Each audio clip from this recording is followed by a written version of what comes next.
Pat, just really fast. So Trump's not in. Let's say Trump's not even. It's next election cycle. Out of everybody that was up there, who do you think would it be close? Or Tucker. You think, no, Tucker. No, I'm saying. Would you, no, Pat sold me. Pat's 20% sold me at 100%. By the way, when he told me this, 20%, I was like, I think it's you're way shortchanging yourself. But I think Pat, and just from you seeing it, the speaking, the policies, everything that you heard from everybody up there, who would be your number one pick to be the president of the United States? If you had to pick, no Trump. Trump is out of the picture. Who do you pick?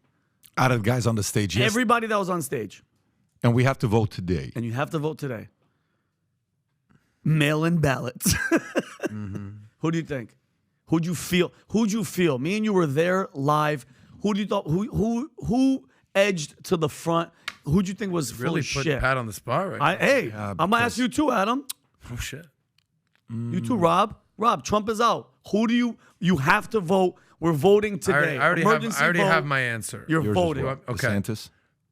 If today you have to vote. There's no Trump. Trump is gone. He's old. To me, he's it's not even a question. It's Vivek. Okay. It's not even a question. That is me. Now, I've said once or twice that the Republican Party of old white men is not voting for a skinny little brown kid with a weird name.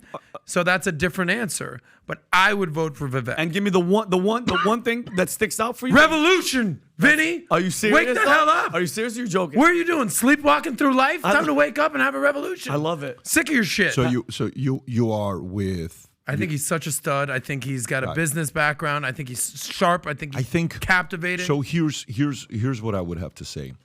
If it's like I have to decide today, I don't know enough yet to see. I feel like I need a little bit more for me to be able to vote today. I don't think I have enough information on Vivek to be able to vote today. I'll tell you, he's more my kind of a guy than anybody else on the stage. He's more my kind of guy than anybody on the. Yeah. When you talk to a lot of people, they're like, well, listen, he's ChatGPT, he's this, he's Indian, he's Hindu. Do you trust him? You know, he was WEF, World Economic Forum, Soros, all this other stuff. I want him to get cornered with all those questions and see how he answers them. When I asked him the question about vaccine, he was uncomfortable. But you know what he said? He says, look, I was traveling. I'm doing business.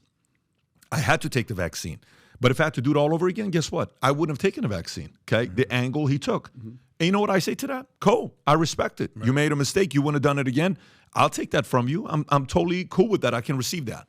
When he's getting cornered by Costa, how he responded, when he's being challenged, when he's being pushed around, do I worry on what he's going to do when he sits across these other guys? I don't think he's a guy that gets intimidated. No. I mean, he's done business deals with so many different people.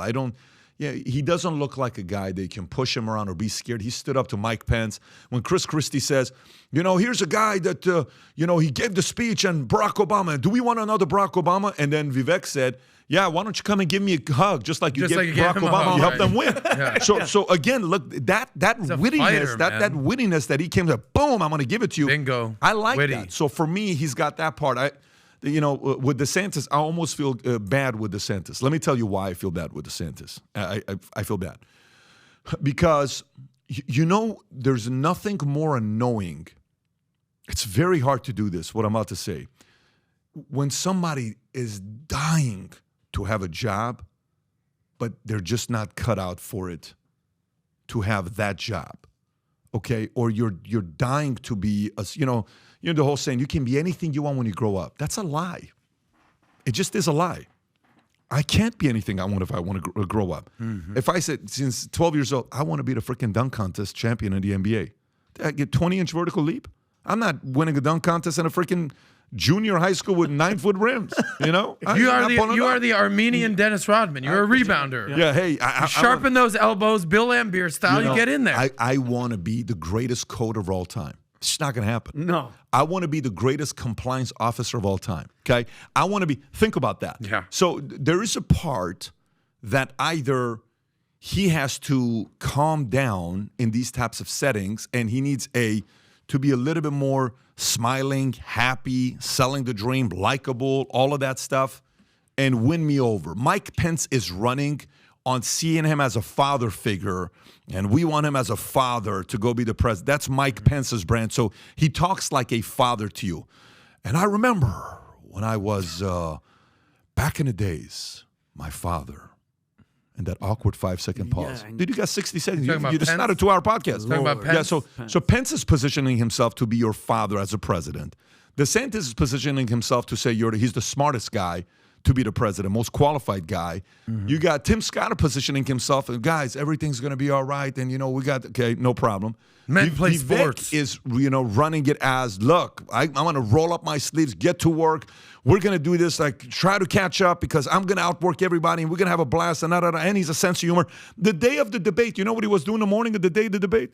He's playing. What was he doing? Was he in the morning went on a boat or something like that or playing basketball, just chilling? Yeah. And then he goes to hits the stage at the debate and he's doing a video with his kid and he says, hey, honey, any feedback for me before I hit the debate? One of his kids says, watch out for Christie. He's going to come after you. And he posted a video he's showing tennis video. So he's got that, the Indian John F. Kennedy, except he's the guy that made the money, not his parents. And even Obama didn't make money. This guy made his own money. He's a self-made guy. So I would say today it would be him. By the way, watch this. Rob, can you show the picture of trending? Can you show the picture of trending I sent you on who was trending on the same day, same time? Not this one. The other one. Keep going. One other one. I had one other picture I sent you. You don't have that one. Okay, I have a picture here. I'll try to send this over to you. 2 people were trending on Twitter at the same time. One is Vivek, 491,000 posts. The other one is Ramaswamy, 16,000 posts. Guess what? Guy. It's the same freaking guy. That's how bad he was trending on Twitter. And what I told him, Rob, I just sent this to you. How good he was trending. Yeah, that's the one. Yeah. How good he was trending. But here's the point. Here's the point what I told him as well. I said, listen, ain't nobody running without having to overcome some kind of skeletons or something. They're about to come after the guy. Yeah. Like really come after the guy. Hardcore, especially after last night. They're going to come after him. They're going to call all his old enemies, all old exes, all old business partners, all old everything. There's going to be billboards around the high school he went to, around the college he went to saying, what dirt do you have on Vivek? Text us as dirt. At for Vivek, right? They are. They're going to get pictures. Right. They're going to get all the. By the way, you know how this old Dylan Dennis guy that kept posting pictures about Logan's girl? Yeah. Guess who's sending it to him? All of former friends of her that don't like her that send the pictures to Dylan and Dylan. That's how you get it. Like when you target somebody. So I remember when what was his name from Texas? The governor Greg Abbott. Not Greg Abbott. Prior to that, Rick Perry. You know in Texas they were doing ads. Rob, is your mic on or off? Because it makes a sound when you're doing that. Okay, so they would text Governor Abbott. They would call people in Texas and say, "Who do you know that hooked up with Abbott? Who do you know not Abbott? Perry. Who do you know that hooked up with Perry?" Phone calls. And he's a good-looking dude. He's a good-looking guy. Like, ain't nobody hooking up with Perry? Abbott. He's in a wheelchair. There's ways of doing it, but that's a dirty side of politics. This is when it gets dirty. Yeah, Sucio. Yeah. So guess what? Vivek is about to go through it. That's all it is. He's about to go through it. And between now and September 27th, when it's going to be in Ronald Reagan Library, we're going to see what's going to happen there. So can we go into the Tucker and the Trump thing? Can I give you the last thing about what Vivek said? I think it was very powerful. His last things where this is the reason why Vivek captivates people, because he can just off the hip. Oh, that's why you hugged Obama. All right, cool. Yeah. That's spoken like a true lifelong politician. Bang, bang. He can very quick with the retorts. But then when it's time for him to state his case, he's direct. Number 1, God is real. Number 2, there are 2 genders. Number 3, human flourishing requires fossil fuels. Saying that when a country that's going green, a Green New Deal, right? Number 4, reverse racism is racism. Number 5, an open border is no border. Very direct. Number 6, parents determine the education of their children. Number 7, the nuclear family is the greatest form of governance known to mankind. Number 8, capitalism lifts people up from poverty, okay? Number 9, there are 3 branches of government, not 4, basically calling out the alphabet soup out there. And then number 10, the U.S. Constitution is the strongest guarantor of freedom in history. Very direct, very clear, knows what he stands for. So Vivek is an absolute beast. Great. And by the way, for those of you watching, we're about to launch our next town hall we're going to be doing here live. The last one we did was with Vivek. The place was jam-packed. We couldn't fit anybody in that place. There was like 300 people in the building. If you want to be a part of that, the VIP tickets sold out very quickly. Everybody got a chance to meet Vivek and at the Cigar Lounge, which was kind of a great experience for those who attended. I can't tell you who our next person is, but if you want to be the first to buy the tickets, lock in your spot. Text the word podcast to 310-340-1132. Once again, text the word podcast to 310-340-1132 to be notified, because those people in the text get the first notification of who's going to be on the podcast. So if you like this clip and you want to watch another one, click right here. And if you want to watch the entire podcast, click right here.